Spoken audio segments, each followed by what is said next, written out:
चंद्रगुप्त अपने पुत्र बिंदुसार को मौर्य साम्राज्य की बैगडर सौंपकर परंपरा को आगे बढ़ते हैं। बिंदुसार अपने सेनापतियों के साथ भरत के विशाल NAKSHE पर नजर डालते हुए नए विजय अभियानों की योजना बनते हैं। उनकी विशाल सेना गजराजों के साथ दक्षिण की कठिन पहाड़ियों की तरफ बढ़ती चली जाती है। एक के बाद एक नगर विजय के बाद जब मौर्य ध्वज लहराता है तो बिंदुसार अधीन राज्यों को अपनी शरण में स्वीकार करते हैं।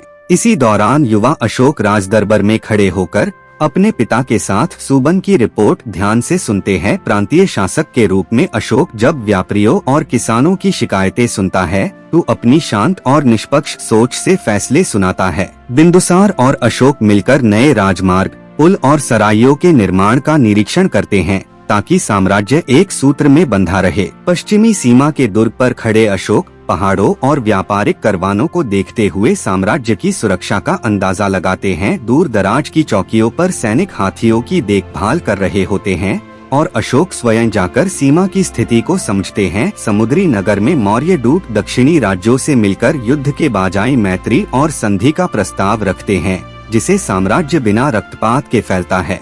एक दिन बिंदुसार गांव के चौराहा पर बैठकर कर वसूली की व्यवस्था देखते हैं ताकि प्रजा पर अन्याय ना हो। कहीं विद्रोह भड़क उठता है तो अशोक घोड़े पर सावर होकर आगे बढ़ते हैं और आत्मसमर्पण करते स्थानीय मुखियों से शस्त्र स्वीकार करते हैं। राजदरबार में नृत्य और संगीत के बीच जब विशाल चित्र पर फैला मौर्य साम्राज्य दिखाया जाता है तो उसकी शक्ति अपनी चरम सीमा। और जब अशोक ऊंची मीनार से फैला हुआ शहर, खेतों और सड़कों को देखता है तो यूं एहसास होता है कि उसे सिर्फ एक राज्य नहीं बल्कि पूरा विशाल साम्राज्य संभालना है। पटलिपुत्र के ऊपर से उड़ता हुआ दृश्य गंगा की लहरों के साथ शहर की ऊंची दीवारों और भव्य महल को दिखता है, जहां अशोक खड़े होकर अपनी राजधानी को देख रहे हैं। राजधानी की व्यस्त सड़कों पर अलग अलग प्रांतों के व्यापारी मिलते हैं और उनके बीच से अशोक का रथ शान से गुजर जाता है। विशाल सचिवालय के अंदर अनेक लेखक अभिलेख लिखने में व्यस्त है और ऊपर की बालकनी से अशोक पूरे प्रशासन पर नजर रखते हैं। दूर दराज प्रांतों के शासक राजधानी पहुंचकर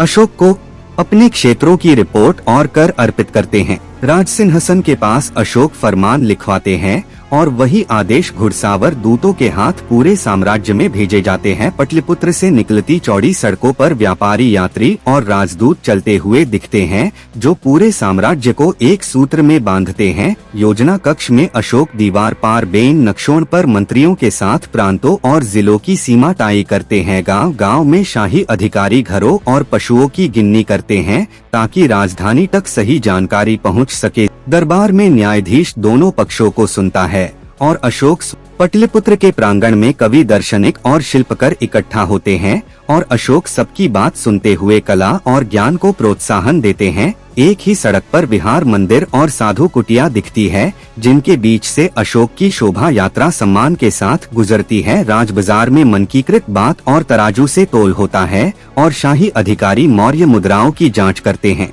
राजमार्गों के किनारे कुएं, बगीचे और धर्मशालाएं बनाई जाती है, जहां अशोक स्वयं आकार यात्रियों और ग्रामीणों का हाल पूछते हैं। संगठित मौर्य सेना और हाथी शांतिपूर्ण तरीके से पुलों की रक्षा करते हैं, जबकि तट पर खड़े अशोक साम्राज्य की सुरक्षा का आकलन करते हैं। दरबार में अशोक के पीछे भारत का विशाल नक्शा है, जहां लगभग पूरा उपमहाद्वीप मौर्य रंग में दिखाई देता है। रात के समय दीपों से जगमगाता पटलिपुत्र शांत नजर आता है और राजमहल की बालकनी से अशोक पूरे नगर पर दृष्टि डालते हैं।